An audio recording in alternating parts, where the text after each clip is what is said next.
Hello, good evening, नमस्कार, आदाब। मेरा नाम है आरजे राज। आप देख रहे हैं 308th episode of Nagpur's most happening Facebook live show, जिसका नाम है राज की बात।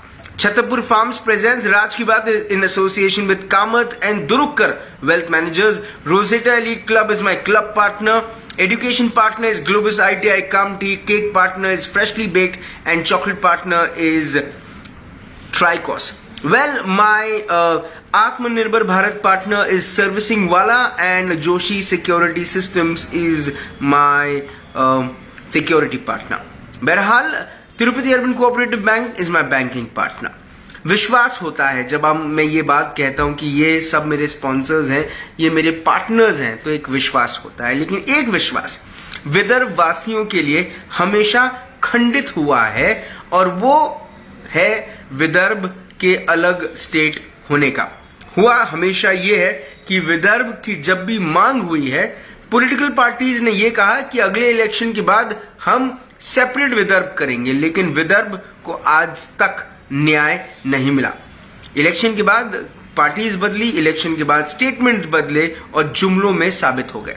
लेकिन एक व्यक्ति हैं जो पिछले कई सालों से एक संघर्ष कर रहे हैं, और वो संघर्ष है विदर्भ को एक नया राज्य बनाने का। मेरे साथ इस वक्त है विदर्भ राज्य आंदोलन समिति के chief organizer Shri Ram Nevle sir. Ram sir, नमस्कार। नमस्कार। राज की बात के 308वें एपिसोड में आपका स्वागत है। धन्यवाद। जय विदर्भ। जय विदर्भ। जब आप जय विदर्भ कहते हैं तो उन नेताओं के चेहरे, उन नेताओं के भाषण क्या आपको याद आते हैं जिन्होंने हमेशा कहा है कि विदर्भ एक अलग स्टेट हम बनाएंगे? जी हाँ, विदर्भ की लड़ाई ये 108 साल पुरानी है, और कई नेताओं ने विदर्भ की लड़ाई लड़ी। लड़ाई बढ़ते गई, रुकते गई, बढ़ते गई, रुकते गई, कम होते गई, और आखिरी में तो पूरी लड़ाई ही रुक गई थी।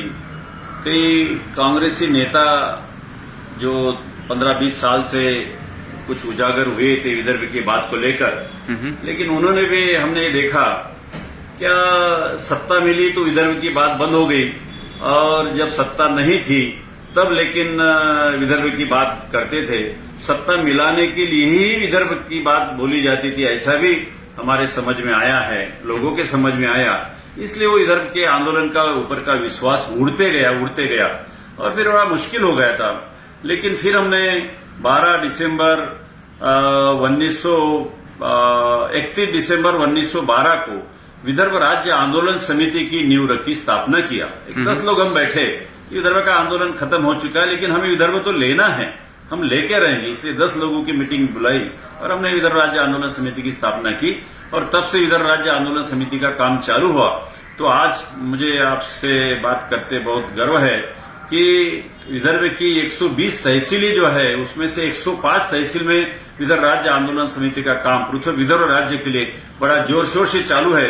कोई भी आंदोलन होता है, जो भी आंदोलन हमने अभी तक किए हैं, तो सारे विदर्भ में वो आंदोलन फैल जाता है। और हमें उम्मीद है, हमने एक मिशन बनाया है विदर्भ 2023 की 2024 में चुनाव है, उसके पहले 2023 तक हम इतना बड़ा ये आंदोलन करेंगे कि जिसकी वजह से जो सत्ता में हैं अभी उनको विदर्भ देना पड़ेगा, और हम उनसे छीन के लेने वाले हैं। इतने सालों से जो सरकार स्टेट में बैठी, जो सरकार सेंटर में बैठी, उन्होंने आपकी मांगों को क्यों पूरा नहीं किया? ये जो आपने अभी मेंशन किया कि ये जो पूरा का पूरा आंदोलन था, ये कभी इन पावर आया, कभी इन पावर नहीं आया, कभी कमजोर हुआ, कभी ताकतवर बना। ये मतलब ये तो एक तरह का ये हो गया, आना जाना लगा रहा। क्या है, मैं थोड़ा सा पीछे जाके बात करूंगा, जिनकी सत्ता आई, क्योंकि विदर्भ देना ये राज्य की बात नहीं है, तो ये केंद्र सरकार की बात है। केंद्र सरकार ही पृथक विदर्भ राज्य दे सकता है जी। लेकिन जहां जब सरकारें आई, उन्होंने सभी ने विदर्भ की बात की, लेकिन उन्होंने विदर्भ की जनता को धोखा दिया। उसके बारे में मैं थोड़ा सा पीछे जाके आपसे बात करूंगा। आजादी के पहले जो सबसे बड़ी पार्टी थी कांग्रेस पार्टी जी, उन्होंने 5 बड़े अधिवेशन हुए आजादी के पहले। उस 5 ही बड़े अधिवेशनों में पृथक विदर्भ होना चाहिए ऐसा ठराव उन्होंने लिया। विदर्भ की बात कही, हम विदर्भ बनाएंगे, ये उन्होंने बात कही। उसके लिए वो बहुत बड़ा उन्होंने बात रखी भी थी। लेकिन जब आजादी हमें मिल गई, मिलने के बाद में कांग्रेस का राज आ गया, कांग्रेस की सत्ता ही केंद्र सरकार में, तो तब उन्होंने देना था क्योंकि उन्होंने बात रखी थी, लेकिन तब दिया नहीं। फिर क्या किया उन्होंने, जब पंडित जवाहरलाल जी नेहरू पहले पंतप्रधान बने तो उस वक्त कांग्रेस की सत्ता थी, उन्होंने अलग अलग कमीशन बिठाए, अलग अलग आयोग बिठाए कि विदर्भ राज बनना चाहिए या नहीं बनना चाहिए, उनकी राय मांगी। तो तब आपको पता होगा कि फजल अली कमीशन बिठाई, न्यायमूर्ति फजल अली कमीशन बैठा और उस फजल अली कमीशन ने स्पष्ट रूप से बोला था कि विदर्भ यह सक्षम राज्य है, ये फिजिबल राज्य है, ये अलग होना चाहिए। अगर विदर्भ अलग होता है तो उस वक्त उन्होंने बोला था कि 2.5 करोड़ के फायदे का विदर्भ होगा। पश्चिम महाराष्ट्र अगर होता है तो 2 करोड़ के घाटे का होगा। बम्बई स्टेट होता है तो 6 करोड़ के फायदे का होगा। गुजरात स्टेट होता है तो वो 4 करोड़ के फायदे का होगा। तब विदर्भ फायदे का था। उन्होंने बोला, आयोग ने बोला विदर्भ अलग होना चाहिए, लेकिन पंडित जवाहरलाल जी नेहरू इन्होंने विदर्भ अलग नहीं किया। उसके बाद में फिर जेवीपी कमीशन बैठा। जेवीपी कमीशन यानी जवाहरलाल नेहरू, वी यानी वल्लभ भाई पटेल और पी यानी पट्टाभाई सीतारामैया। जवाहरलाल नेहरू खुद में प्राइम मिनिस्टर थे, वल्लभ भाई पटेल खुद में गृह राज्य मंत्री थे और ये कांग्रेस के अध्यक्ष थे, तो इन्हीं के हाथ में देना था। लेकिन वो ये कमेटी जो बैठी, इन्होंने भी विदर्भ देने की बात कही, विदर्भ राज्य फिजिबल है, विदर्भ देना चाहिए। जेवीपी कमीशन ने बोला, मतलब 3 सदस्यीय समिति थी, उसमें पंडित जवाहरलाल नेहरू जी ने बोला कि विदर्भ होना चाहिए और यही सत्ता में है। तो आप बोल भी रहे और सत्ता में भी है, तो फिर आपने तो देना चाहिए था ना, क्यों नहीं दिया भैया, क्या बात। उसके बाद में और 1-2 कमेटियां बैठी, सारे कमेटियों ने रिजल्ट दिया है, अहवाल दिया है कि विदर्भ अलग होना चाहिए। लेकिन कांग्रेस की 60-70 साल तक सत्ता बनी रही केंद्र में, लेकिन उन्हें विदर्भ नहीं दिया। एक राजनीतिक पार्टी ने विदर्भ के जनता को धोखा दिया, बहुत बड़ा धोखा दिया। विदर्भ हम देंगे ये कह के विदर्भ के में से 10-10, 11-11 खासदार उनके कांग्रेस के चुन के आए, एक 40 से 45 आमदार विधायक उनके चुन के आए। उनकी महाराष्ट्र में सत्ता बैठी, दिल्ली में भी सत्ता बैठी, लेकिन विदर्भ नहीं दिया। विदर्भ की जनता के साथ उन्होंने विश्वासघात किया, विदर्भ की जनता के साथ धोखा दिया है कांग्रेस के नेताओं ने। उसके बाद में फिर बीजेपी वालों को ऐसा लगा कि चलो कांग्रेस ये विदर्भ के नाम पे सत्ता भी मिलाती है और आश्वासन भी देती है, तो इन्होंने भी फिर ऐसा किया कि हम विदर्भ देंगे आपको।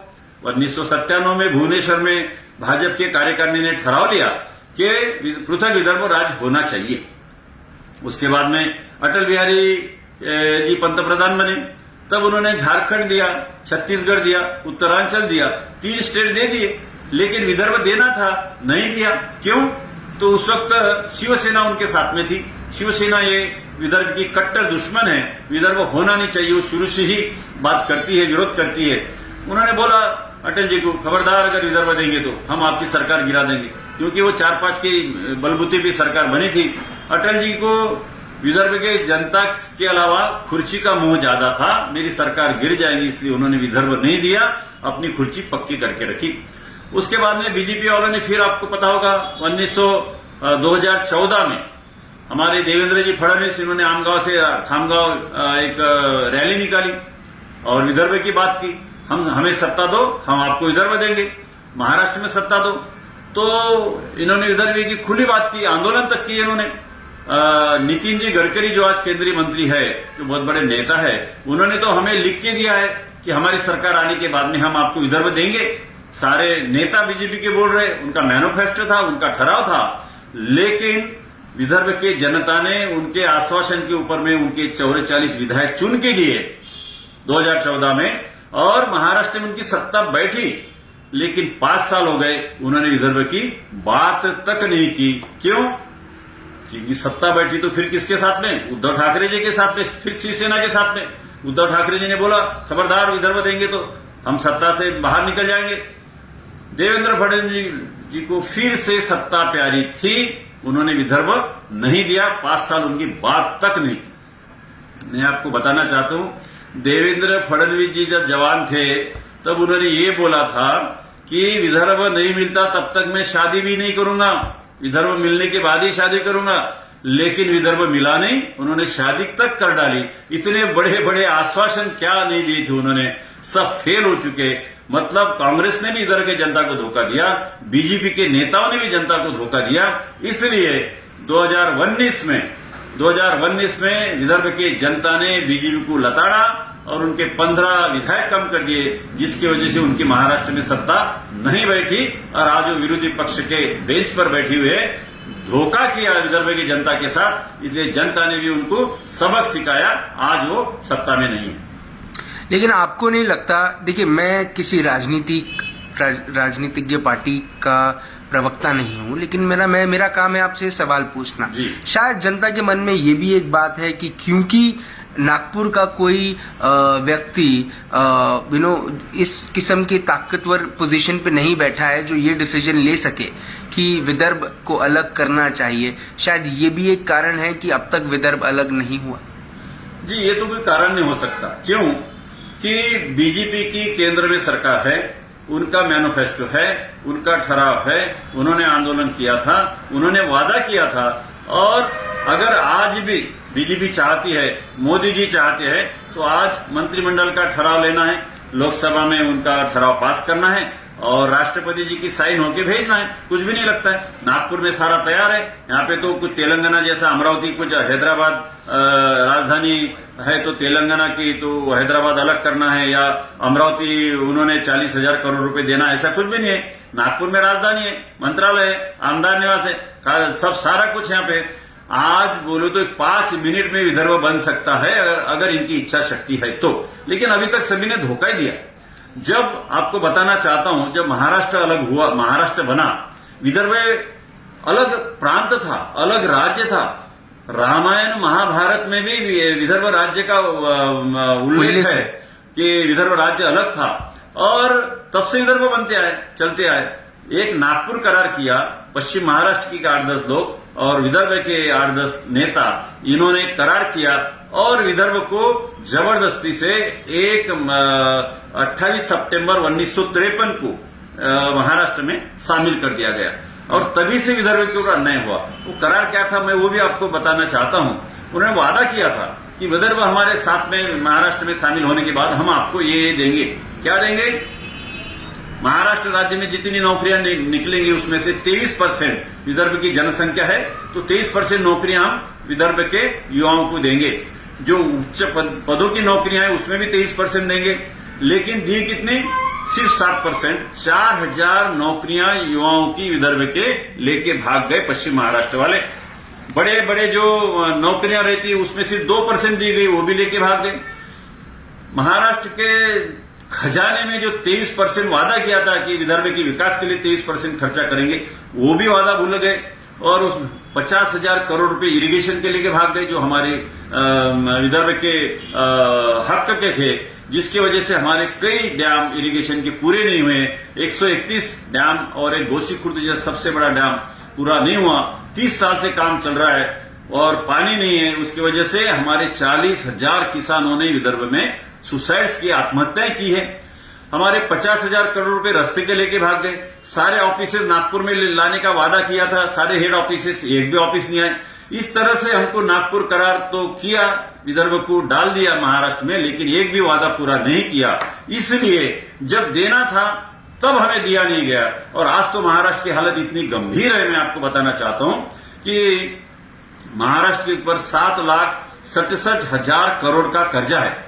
देश का सबसे कर्जबाजारी राज्य है और उसके वजह से वेतन करने के लिए कर्मचारियों का, अधिकारियों का पैसा नहीं है। तो मई महीने में 40,000 करोड़ रुपया नया कर्जा लिया महाराष्ट्र सरकार ने और अब फिर से पैसा नहीं है। तो 4 मई 2020 को एक आदेश पारित किया महाराष्ट्र सरकार ने कि कोई नौकरियां अब नहीं दी जाएंगी, कोई नौकरी पे नहीं लिया जाएगा। तो जब नौकरियां थी दी नहीं, और अब तो नौकरियां है ही नहीं। हमारे विदर्भ का 67% जो विकास निधि था उसको भी कटौती कर दिया। सब विकास अभी महाराष्ट्र सरकार इतना ठन पाल हो गया है कि विदर्भ को कुछ दे ही नहीं सकता वो, और न तो नौकरी दे सकते, न तो रास्ते हो सकते, न तो डैम पूरे हो सकते, कुछ भी नहीं। इसलिए महाराष्ट्र में हम अभी रहना नहीं चाहते, इसलिए विदर्भ की लड़ाई हम लड़ रहे हैं। अगर सेपरेट विदर्भ होता है, पृथक विदर्भ होता है, तो मैं आपको बताना चाहता हूं कि देश का सबसे समृद्ध राज्य विदर्भ बन सकता है, देश का सबसे श्रीमंत राज्य बन सकता है। हमारे यहाँ पे 23 प्रकार की खनिज संपत्तियां हैं, इतनी बड़ी संपत्ति, उसकी जो रॉयल्टी मिलती है वो इतनी बड़ी होगी कि जो आज सब पश्चिम महाराष्ट्र वाले लेके भाग रहे वो विदर्भ की तिजोरी में जमा होंगी। और विदर्भ होने के बाद में देश का सबसे समृद्ध राज्य होगा। तो यहाँ पे मंत्रालय नागपुर में होगा, यहाँ पे सचिवालय होगा, यहाँ के 10 जिले 11 जिले उसके 30 जिले हो जाएंगे, 120 तहसील की 350 तहसील हो जाएंगी, और 2 से 3 लाख नया रोजगार हमारे युवाओं को मिलेगा, जो विदर्भ की युवाओं को मिलेगा, बाहर से कोई आएगा नहीं। आज सबसे बड़ी बिजली जो है, बिजली सबसे ज्यादा महंगी हमारे विदर्भ में है। पानी हमारा गया, कोयला हमारा गया, जमीन हमारी गई, और 70% महाराष्ट्र की बिजली हमारे विदर्भ में तैयार होती है। फिर भी यहाँ पे सबसे ज्यादा महंगी बिजली है, किसानों को लोड शेडिंग है। अगर विदर्भ अलग होता है तो सबसे सस्ती बिजली होने की वजह से यहाँ पे बहुत सारे प्रकल्प आएंगे, बिजली के कारखाने आएंगे, जिसकी वजह से 8 से 10 लाख नई नौकरियां, प्राइवेट नौकरियां हमारे विदर्भ के जवानों को मिल सकती है। हमारे जो डैम 131 डैम 30 साल से पूरे नहीं हुए हैं इरिगेशन के, वो भी हमारे 5 साल में पूरे हो जाएंगे। तो 15 लाख नया कृषि रोजगार हमें मिल सकता है, और सब कुछ बिजली इतनी सस्ती होगी कि 200 यूनिट तक हम बिजली फ्री दे सकते हैं, किसानों को बिजली फ्री दे सकते हैं। उसके बाद में 200 यूनिट के बाद में बिजली आधे दाम से दे सकते हैं। इतना सब फायदा ही फायदा होगा अगर विदर्भ अलग होता है। इसलिए विदर्भ के लिए लड़ रहे हैं और लड़ते रहेंगे। और मैं आपको बताना चाहता हूं, 2024 का चुनाव है, उसके पहले 2023 में हम विदर्भ अलग करके रहेंगे। और यही बीजेपी सरकार से हम इन्होंने जो वादा किया था, हमको आश्वासन दिया था, इन्हीं से हम विदर्भ अलग लेके रहेंगे। इतना मैं आपको बताना चाहता हूं। मुझे एक चीज बताएं राम सर कि जो आपने अभी बात कही कि इतने बड़े बड़े यहाँ से नेता गए, यहाँ पे ऐसे भी नेता थे जो सेंट्रल मिनिस्टर हैं, ऐसे भी नेता हैं जो चीफ मिनिस्टर बने, ऐसे भी नेता हैं जो कैबिनेट मिनिस्टर बने महाराष्ट्र की सरकार में। ये नेताओं ने जब वादे किए तब आप इनके घर तक नहीं पहुंचे, आपके लोग इनके पास पहुंचे नहीं सवाल करने के लिए कि आपने तो वादा किया था। मैं आपको बताना चाहता हूं, विदर्भ राज्य आंदोलन समिति ने अभी तक 100 से ज्यादा आंदोलन किए हैं। हम देवेंद्र फडणवीस चीफ मिनिस्टर थे तब उनके घर पे 10,000 लोगों का मोर्चा लेके गए थे। हमें तो अटक हुई थी, कई हजारों लोगों को अटक हुई थी। तब हमने उनके घर पे जाकर बोला था कि हमें विदर्भ चाहिए, आपने वादा किया था। उसके बाद में नितिन गडकरी जी के घर पे हमने 20,000 लोगों का मोर्चा लेके गए थे। हम ठिया आंदोलन किया था उनके घर के सामने में, उनको भी बोला था आपने लिखित दिया है, हमें विदर्भ चाहिए। उसके बाद में कई रास्ता रोको आंदोलन हुए, नागपुर बंद हुआ, विदर्भ बंद हुआ, कई बड़े बड़े आंदोलन हुए।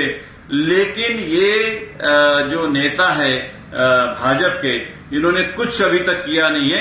इनको सिर्फ खुर्ची प्यारी है। जब वादा किया था विदर्भ का तब अच्छा लगता था, लेकिन बाद में उनके ख्याल में आए हम विदर्भ क्यों, हमें तो महाराष्ट्र में सत्ता चाहिए, हमें तो मलबार हिल चाहिए, हमें तो वहां पे मुंबई